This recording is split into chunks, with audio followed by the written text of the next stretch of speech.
ہے نبی اے نبی اے نبی اے نبی تیری خاطر سبھی کچھ لٹا دیں گے ہم.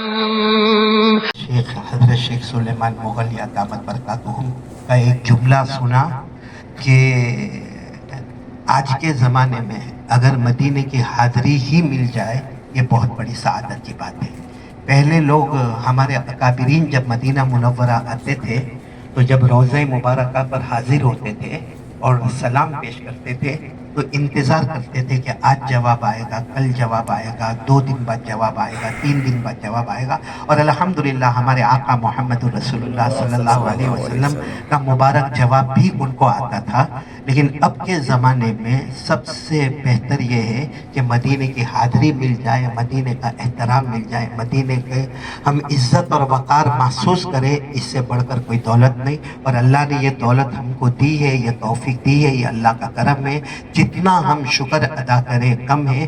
اس لیے مدینہ منورہ میں روزانہ چاہے ہم ہو یا جو بھی مدینے کے رہنے والے ہو 2 رکعت شکرانے کی پڑھیں کہ دنیا بھر کی زمین میں سب سے اونچی زمین اگر کوئی ہے، کیونکہ علماء کرام نے بہت بحث کی کہ مکہ کی زمین مبارک ہے کہ مدینہ کی زمین مبارک ہے. بعض علماء نے لکھا مکہ کی زمین بہت مقدس ہے، بعض علماء نے لکھا مدینہ منورہ کی زمین بہت مقدس ہے.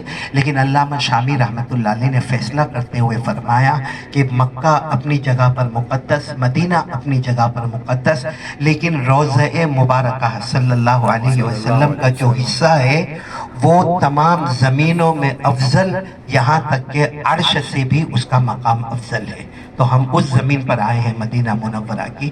ہم جتنا ہو احترام کریں اور جتنا ہو سکے کچھ چیزیں جو ہے جو ہم کو مدینہ میں کرنا ہے، جس میں نمبر 1 ہے قرآن پاک کی تلاوت. سب کریں گے انشاءاللہ. جتنے حافظ قرآن ہیں ان کی تو یہ کوشش ہونا چاہیے کہ مکہ میں ایک قرآن ختم ہو جائے، مدینہ منورہ میں ایک قرآن مکمل ہو جائے.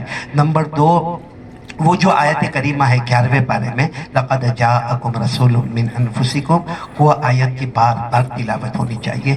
نمبر 3 اِنَّا أَعْطَيْنَاكَ الْكَوْثَرَ، سورہ کوثر کی بار بار تلاوت ہونا چاہیے. اور نمبر 4 ہر لمحہ، ہر قدم، ہر لہجہ ہمارا درود پاک ہماری زبان پر ہو اور ساتھ میں استغفار بھی اللہ سے کرتے رہے. اور ایک عمل جو خاص کرنا ہے، اگر کر لیا ہو تو ٹھیک ہے، نہ کیا ہو تو ہم سب کو کرنا ہے. اور یہ عمل صرف یہی پر ہوگا، مدینہ منورہ میں ہوگا، اور کوئی جگہ پر یہ عمل نہیں ہو سکتا. اور وہ قرآن پاک کی آیت کا عمل ہے. اللہ تعالیٰ نے فرمایا وَلَوْ أَنَّهُمْ إِذْ ظَلَمُوا أَنفُسَهُمْ، اللہ تعالیٰ فرماتے میرے جو بندے اور بندیاں گنہگار ہیں. چلو یہ تو ہم ہیں، بے شک ہم سب گنہگار ہیں. لیکن آگے اللہ فرماتے جاؤ کا، یہ سب مدینہ منورہ جائے اور حضور پاک صلی اللہ علیہ وسلم کے سامنے جائے. چلو اللہ نے ہم کو وہاں بھی پہنچا دیا. اب کیا کرنا ہے؟ فاستغفر اللہ، اب اللہ سے معافی مانگنا ہے.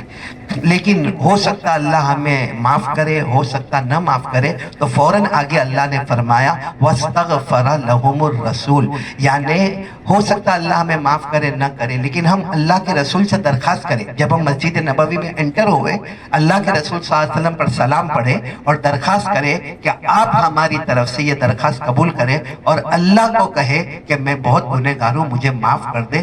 اللہ فرماتے اگر میرے نبی نے درخواست کر دی لَوَجَدُ اللَّهَ تَوَّابًا رَحِيمًا، اب اللہ سے بڑھ کر توبہ قبول کرنے والا کوئی نہیں ہوگا، اللہ سے بڑھ کر رحم کرنے والا کوئی نہیں ہوگا. تو مفسرین نے لکھا یہ آیت کریمہ پر عمل صرف مدینہ منورہ میں ہوتا ہے. اور وہ اس طرح ہوگا، پھر میں سمجھا رہا ہوں، مسجد نبوی میں جائے، سلام پیش کرے، سلام پیش کرنے کے بعد احساس ہو، ندامت ہو کہ ہم بہت گنہگار ہیں، اللہ کے رسول صلی اللہ علیہ وسلم کے پاس آئے ہیں، ہم اللہ سے بھی معافی مانگتے ہیں اور ہمارے نبی سے ایک درخواست، ایک ریکویسٹ کرتے ہیں کہ وہ بھی ہماری طرف سے اللہ کو کہے کہ اللہ ہم کو معاف کرے. اللہ فرماتے اگر یہ سب چیزیں جمع ہو گئی لَوَجَدُ اللَّهَ تَوَّابًا رَحِيمًا، اللہ سے بڑھ کر توبہ قبول کرنے والا کوئی نہیں ہوگا. تو ہم سب اس کا اہتمام کریں انشاءاللہ. جتنے دن مدینہ میں رہے اللہ ہم سب کو مدینہ منورہ کی زندگی بھی عطا فرمائے، اور آخری وقت آئے تو اللہ ہم کو مدینہ منورہ کی زمین بھی عطا فرمائے. اور اس کا جتنا ہو سکے اہتمام کرے، قدر کرے. صرف ایک بات بتاؤں گا، ہمارے امام اعظم امام ابو حنیفہ رحمۃ اللہ علیہ جب یہاں مدینہ منورہ آئے اور جب یہاں کے